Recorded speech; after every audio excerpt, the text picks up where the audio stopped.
Ever wonder why some companies seem to just make up their own rules? I mean, while most businesses are locked in this relentless, cutthroat battle for every single customer, constantly slashing prices and trimming costs just to survive, others can kind of just sit back and dictate the terms of the game. How do they actually pull that off? And maybe more importantly, is it always a bad thing for the rest of us?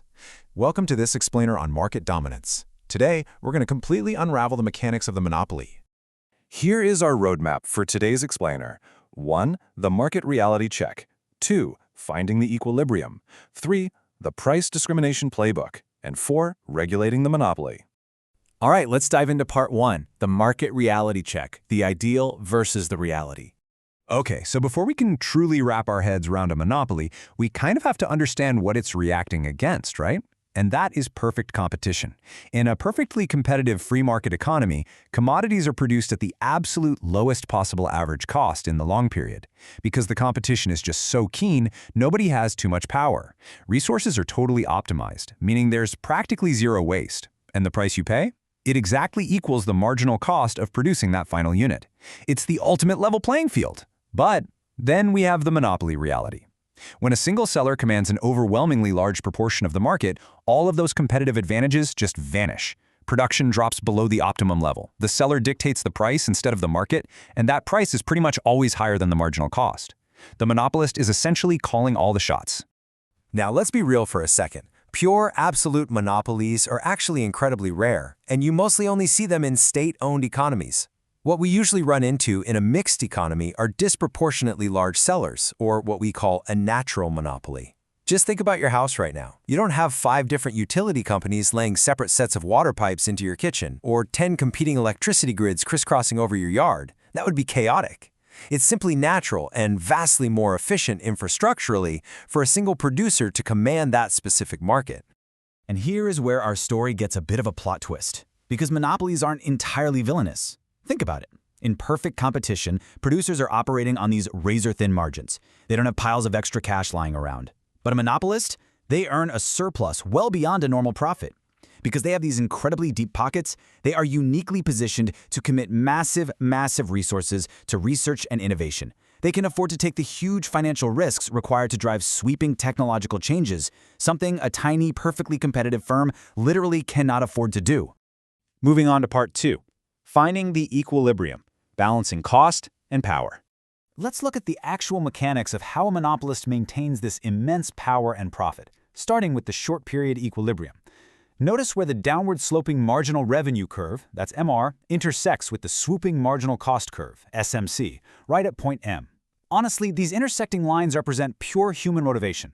The monopolist is going to produce exactly up to quantity Q because that is the exact point where producing even one more unit simply isn't worth the hassle. The cost of making one more would literally be higher than the revenue it brings in. So by stopping right there and charging the price up at point P on the demand curve, they lock in a really solid profit. Now, what happens when we move to the long period? Well, in a highly competitive market, if a company makes a great short-term profit, rivals immediately rush in, copy what they're doing, and drive prices right back down. But a monopolist? They've got a giant wall around their castle. If they make a profit in the short period, there is absolutely zero compulsion for them to change their technique or lower their prices. The core structure remains exactly the same.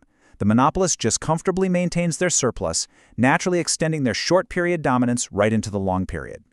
And to really validate this, we can look to the classical economic perspective of Alfred Marshall. He hit the nail on the head when he noted that the monopolist is always looking for the maximum difference between total revenue and total cost. We call that the net monopoly revenue. The monopolist is in equilibrium only when this specific difference is totally maximized. They aren't trying to sell the highest volume of products possible. No, they are trying to find that absolute perfect sweet spot of maximum profit. All right, part 3, the price discrimination playbook. Different prices, same product. This is where monopolies get incredibly clever with how they exploit different types of buyers. Price discrimination is such a fascinating concept. Basically, it means charging different prices for the exact same commodity from different buyers or in different markets. You aren't paying for a premium version of the product, you are literally just paying a different price based entirely on who you are or where you happen to be. And if you're sitting there thinking this sounds like a rare or maybe shady practice, think again. It happens constantly in our daily lives. Lawyers regularly charge completely different fees to different clients for the exact same stack of legal paperwork. Doctors will adjust their rates depending on a client's ability to pay. And on a global scale, we see it in international trade through something called dumping. That's where a producer charges a really high price in their home market, but then dumps the exact same goods at a dramatically lower price in a foreign market just to crush the local competition. This perfectly illustrates exactly how they pull this trick off. Notice that there are two entirely separate markets here, represented by the two different sets of demand and revenue lines. What is absolutely crucial to understand is that the demand curves in these two markets have different elasticities. So in plain English, buyers in Market 1 might be super price sensitive, while buyers in Market 2 are willing to pay almost anything. A smart monopolist isn't going to charge some middle ground price for both. Instead, they divide the markets, find the perfect equilibrium for each market separately, and charge price 1 to the first group and a much higher price 2 to the second group. It is literally the ultimate profit-maximizing playbook. Finally, Part 4. Regulating the monopoly, the government tightrope.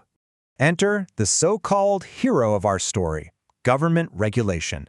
But as you're about to see, trying to tame this giant is an incredibly tricky tightrope walk. Let me just pause and ask you this directly.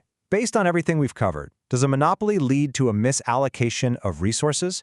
The answer is a resounding yes, because the monopolist keeps production deliberately below the optimum level just to keep prices higher than the marginal cost. Society gets fewer goods and we pay higher prices for them. Resources are definitely misallocated.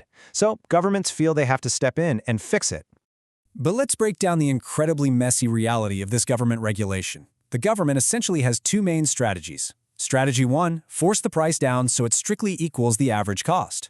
The result? The monopolist stops making an abnormal profit. Which sounds great, right? But the big trade-off is that the price is still noticeably higher than it would be in a perfectly competitive market. Okay, so they try strategy 2. Force the price all the way down to equal the marginal cost, completely mimicking perfect competition.